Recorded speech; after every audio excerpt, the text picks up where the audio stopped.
તો ટ્રમ્પની ટેરિફ નીતિ વચ્ચે ચીનમાં યોજાયેલી એસસીઓ સમિટમાં ભારતની વાહવાઈ જોવા મળી.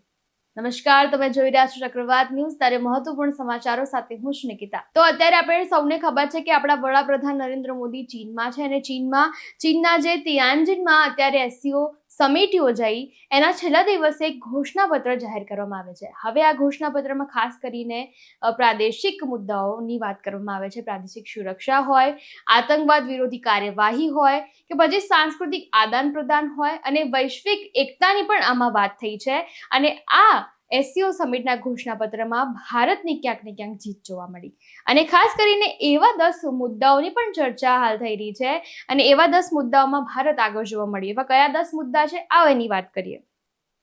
સૌપ્રથમ જે મુદ્દો છે તે છે આતંકવાદ સામે કડક વલણ.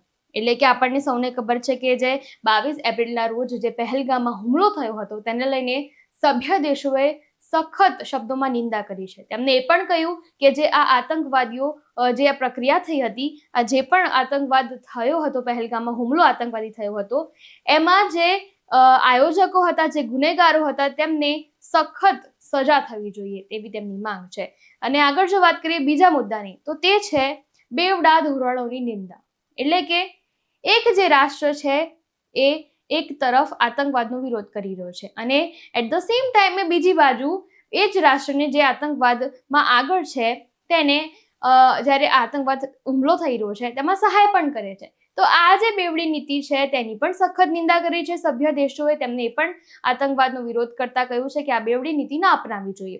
હવે જે ત્રીજો મુદ્દો છે તે છે સરહદ પાર આતંકવાદ પર ધ્યાન. એટલે કે આંતરરાષ્ટ્રીય સમુદાયને આતંકવાદનો સામનો કરવા માટે આહ્વાન કરવામાં આવ્યું હતું. હવે ખાસ કરીને વાત કરીએ તો સરહદ પાર જે આતંકવાદી ગતિવિધિઓ થતી હોય છે તેની ઉપર પ્રતિબંધ મૂકવો જોઈએ. તે રોકવા માટે જે શાસક દેશનો જે એક પ્રધાન જે હોય છે કે જે સ્વતંત્ર શાસક હોય છે દેશનો, અથવા તો જે સક્ષમ અધિકારી હોય છે, આ લોકોનું જે નેતૃત્વ હોય છે ખૂબ જ મહત્વપૂર્ણ હોવું જોઈએ.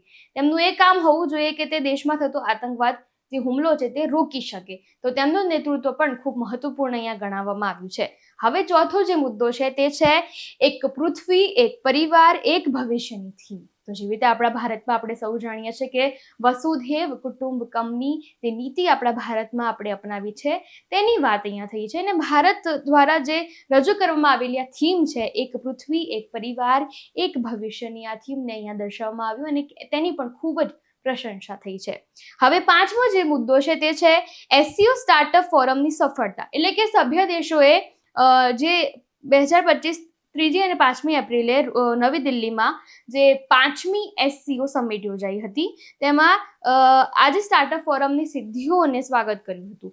હવે ઇન્ડિયા આપણને ખબર છે કે ટેકનિકલી કે અત્યારે જે ટેકનોલોજીમાં આગળ જઈ રહ્યું છે, નવા સંશોધનો કરી રહ્યું છે અને વિજ્ઞાન ક્ષેત્રમાં પણ ખૂબ આગળ વધી રહ્યું છે. તો તેને પણ ખૂબ જ પ્રોત્સાહન આપવામાં આવ્યું અને નવા સ્ટાર્ટઅપ્સ અને ઇનોવેશનને વધારે આગળ લઈ જવા માટે પણ પ્રોત્સાહન આપવામાં આવ્યું.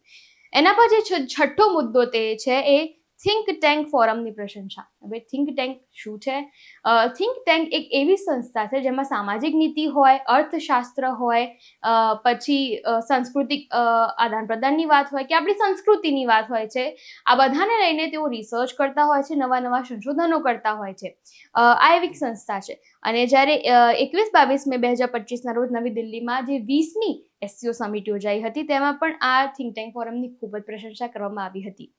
તો હવે સાતમો મુદ્દો કયો છે? સાતમો મુદ્દો છે સાંસ્કૃતિક વિનિમયમાં યોગદાન. આ એ છે કલ્ચરલ એક્સચેન્જ. મતલબ કે આપણા ભારતનું કલ્ચર છે તે બહારના લોકો અપનાવે, બહારનું એવું કોઈ શીખવા જેવું કલ્ચર છે તે આપણે અપનાવીએ. તો આ જે કલ્ચરલ એક્સચેન્જ અગર રહેશે તો બંને દેશોના જે સંસ્કૃતિ છે તેની વેલ્યુ થશે અને આ રીતે બધા જ જે દેશો વચ્ચે એક સારું એવું સંબંધ પણ રહેશે. હવે પ્રાદેશિક સુરક્ષા પર ભાર.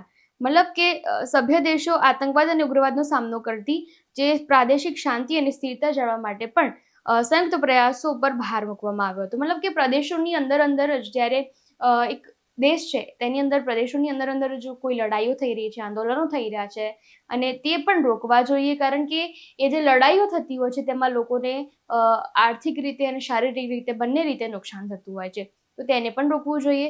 હવે 9મો જે મુદ્દો છે તે છે આર્થિક સહયોગનું વિસ્તરણ, એટલે કે ઇમ્પોર્ટ એક્સપોર્ટની વાત કરવામાં આવી છે કે જે ભારતની વસ્તુઓ છે તે બહારના દેશોમાં જાય, બહારની એવી સારી વસ્તુઓ અહીંયા આવે. તો આ જે આર્થિક રીતે ઇમ્પોર્ટ એક્સપોર્ટની જે વસ્તુ છે આ જો ચાલતી રહેશે, આ જો ચેઇન છે ચાલતી રહેશે, વેપાર રીતે જો ખાસ કરીને વાત કરીએ તો બંને દેશોને આર્થિક રીતે પણ ખૂબ જ સહાય થાય છે. લાસ્ટ અને 10મો મુદ્દો છે કે સંયુક્ત રાષ્ટ્ર સાથે સહયોગ, મતલબ કે વૈશ્વિક કંઈ પણ પડકાર આવે છે, વૈશ્વિક આખા વર્લ્ડ વાઇડ કંઈ પણ એવી આફત આવે છે તો સંયુક્ત રાષ્ટ્રની નીતિ અપનાવવી જોઈએ. બધા રાષ્ટ્રોએ સાથે મળીને આ વૈશ્વિક પડકારનો સામનો કરવો જોઈએ, વૈશ્વિક આફતનો સામનો કરવો જોઈએ. અને આ 10 મુદ્દા હતા જેની અમે તમારા સમક્ષ વાત કરી છે. તો આમાં ભારત ખૂબ જ આગળ જોવા મળ્યું છે. આપણે એવી આશા રાખીએ છીએ કે આ જ રીતે ભારત વિકાસ કરતું રહેશે અને નવા સંશોધનો કરતું રહેશે અને તરક્કી કરશે.